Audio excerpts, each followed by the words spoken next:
इधर व्यापारी हिंदू धर्म को बेचता है, बेच रहा है। ये लोग, ये व्यापारी है।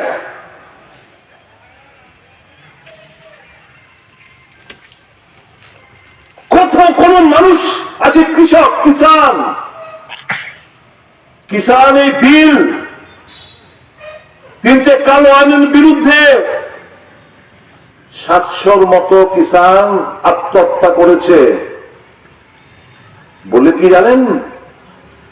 ये आतंकवाद है।